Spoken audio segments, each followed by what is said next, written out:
Hello નમસ્કાર વિદ્યાર્થી મિત્રો, વેદ ડિજિટલ એજ્યુકેશનમાં આપ સર્વે વિદ્યાર્થી મિત્રોનું સહૃદય હાર્દિક સ્વાગત છે।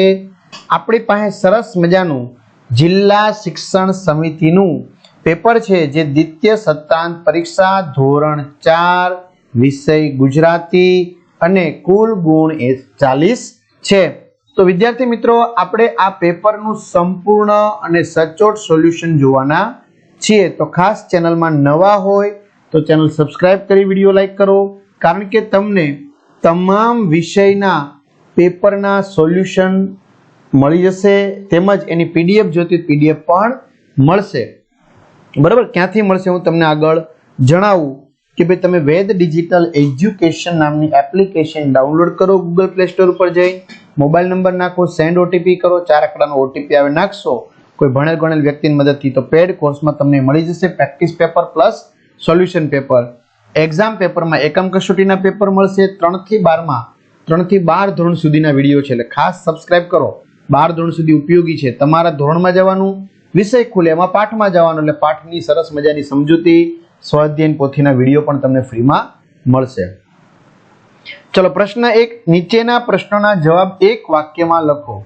તો એવા 4 ગુણ છે। પહેલું, તમને પવન કયા કયા સમયે સારો લાગે છે? તો ગરમીમાં પતંગ ચગાવવો હોય ત્યારે મને પવન સારો લાગે છે। બીજું, તમારા ગામમાં ભિક્ષા માંગવા કોણ કોણ આવે છે? તો અમારા ગામમાં વાર તહેવારે તેમજ સામાજિક પ્રસંગે ભિક્ષા કે જમવાનું માંગવા આજુબાજુમાં રહેતા ગરીબ ભૂખ્યા લોકો આવે છે। ત્રીજું, કૃષ્ણે નદીમાં શું નાથ્યું હતું? તો કૃષ્ણે નદીમાં કાલિય નાગને નાથ્યું હતું। ચોથું, ખેતરમાં કયા કયા ઓજાર વપરાય છે? ખેતરમાં દાંતરડું, ખુરપી, હળ, કરબ, દાંતી, પણજી, સમાર, ત્રિકમ, પાવડો, કુહાડી જેવા ઓજાર વપરાય છે। બરાબર, 4 લખશો એટલે 4 ગુણ મળશે। ખાસ વિદ્યાર્થી મિત્રો, ચેનલ સબસ્ક્રાઇબ કરજો તો તમને આવા ઘણા બધા જિલ્લાના તેમજ નગર પ્રાથમિક શિક્ષણ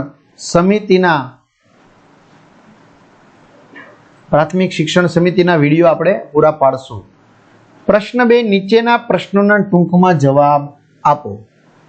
તમે જોયેલા જાદુ વિશે ટૂંકમાં લખો। તો અમે નીચે મુજબના જાદુ જોયા છે। પેલું, ખાલી બોક્સમાંથી પુષ્પગુચ્છ નીકળવું। બીજું, મજબૂત પેટીમાં પૂરેલા માણસને બહારથી આવતો જોવો। ત્રીજું, માણસના શરીરના 3 કટકા કરવા। ચોથું, વસ્તુ અદ્રશ્ય થવી।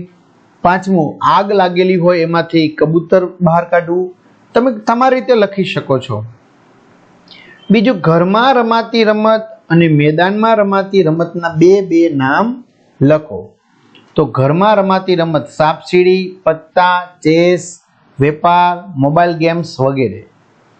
મેદાનમાં રમાતી રમતમાં kabaddi, kho kho, volleyball, football, cricket, tennis, બરાબર વગેરે તમે રમી શકો છો, લંગડી વગેરે।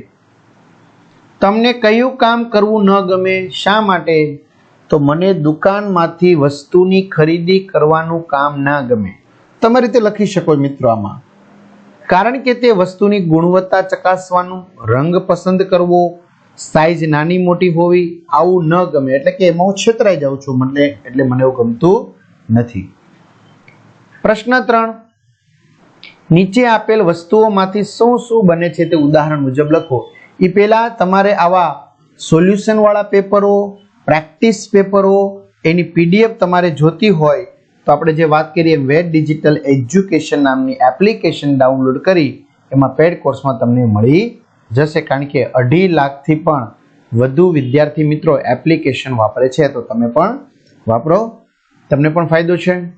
ચાલો, વસ્તુ શું શું બને? દૂધ, છાશ, દહીં, માખણ, ઘી। લાકડું, બારી બારણા, ટેબલ, ફર્નિચર, રાચ રચીલું, બરાબર ને?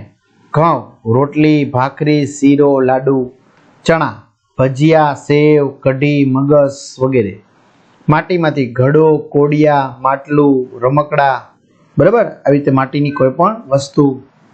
લોખંડ, પલંગ, જાળી, પુલ, ખેતીના ઓજારો વગેરે।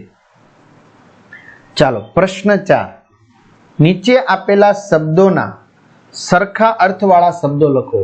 ભેરું ભાઈબંધ, ચરણ પગ, હસ્ત હાથ, સવાર પ્રભાત, પંખી પક્ષી. ત્યાર પછી ખાલી જગ્યાઓ યોગ્ય શબ્દ પસંદ કરી પૂર્ણ કરો. સાહેબ ગુસ્સે થાય ખરા પરંતુ મારે નહીં. આજે જન્માષ્ટમી છે એટલે પંજરીનો પ્રસાદ મળશે. મહેશ અને રોનક ખેતરના શેઢે ફરી રહ્યા છે. ગાય રાતી છે પણ તેનું વાછરડું ધોળું છે. દૂરબીનથી દૂરનું સ્પષ્ટ દેખાય છે કારણ કે તેમાં વિવિધ પ્રકારના કાચની વ્યવસ્થા હોય છે. તો આ રીતે આપણે લખી શકાય વિદ્યાર્થી મિત્રો. પ્રશ્ન 6. નીચે આપેલ વિષય પર 7 થી 8 વાક્ય લખો. તમને ગમતું પક્ષી.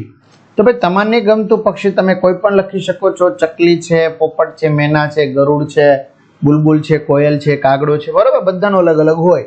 મને ગરુડ ગમે તો મેં ગરુડ લખ્યું છે. ગરુડ મોટું શક્તિશાળી પક્ષી છે. ગરુડ પક્ષીઓનો રાજા કહેવાય છે. તેને મજબૂત પાંખો અને શક્તિશાળી પંજા હોય છે. તે પોતાનો માળો ઊંચા ઝાડ પર કે પર્વતની ટોચ ઉપર બાંધે છે. તેનો માળો સળીઓનો બનાવેલો હોય છે. તે સસલા, ખિસકોલી જેવા નાના પ્રાણીઓનો શિકાર કરે છે. દૂરથી પોતાનો શિકાર જોઈ શકે તેવી તેની તીક્ષ્ણ દ્રષ્ટિ હોય છે. ગરુડ દુનિયાભરમાં બધે જ જોવા મળે છે. અંગ્રેજીમાં ગરુડને ઈગલ કહે છે. પ્રશ્ન 7. નીચે આપેલ ચિત્ર જોઈને 5 વાક્ય લખો. તો કે આ ચિત્ર સવારના સમયનું હોય એવું લાગે છે. સૂરજ, વાદળા, ફૂલ, પતંગિયા, પક્ષી, બિલાડી અને વૃક્ષો ખુશ દેખાય છે. પતંગિયા ઉડીને ફૂલ ઉપર બેસશે. છોકરીનું નામ રિંકુ છે, એની સાથે બાજુમાં ઊભેલી જો અહીંયા બિલાડી છે, એનું નામ પિંકી છે. અથવા તો મિત્રો તમને એના પરથી પ્રશ્ન પૂછે કે આ ચિત્રમાં તમને સૌથી વધુ શું ગમ્યું? તો આ ચિત્રમાં મને આ બાળાનું જે હાસ્ય છે એ હાસ્ય સૌથી વધુ ગમ્યું. કોણ કોણ ખુશ દેખાય છે? સૂરજ, વાદળા, ફૂલ, પતંગિયા, પક્ષી, બિલાડી અને વૃક્ષો ખુશ દેખાય છે. તમારે આમાંથી જોઈને લખવાનું છે. આ ચિત્ર કયા સમયનું હોય એવું લાગે છે? તો આ ચિત્ર સવારના સમયનું હોય એવું લાગે છે. પતંગિયા ઉડીને ક્યાં જશે? પતંગિયા ઉડીને ફૂલ ઉપર જશે. સ્માઇલી જોઈ તમને કોણ યાદ આવ્યું? સ્માઇલી જોતા મને મારો ભાઈ યાદ આવ્યો. તે નકામા કાગળોમાં આવા બધા સ્માઇલી દોર્યા કરે છે. પ્રશ્ન 8. નીચેના ફકરામાંથી વિરોધી અર્થવાળા શબ્દો શોધીને લખો. હસનારો તો રડનારો. તો જો ચિંટુ વાત વાતમાં હસનારો ને મિન્ટુ વાત વાતમાં રડનારો થઈ ગયું. નાનો તો મોટો.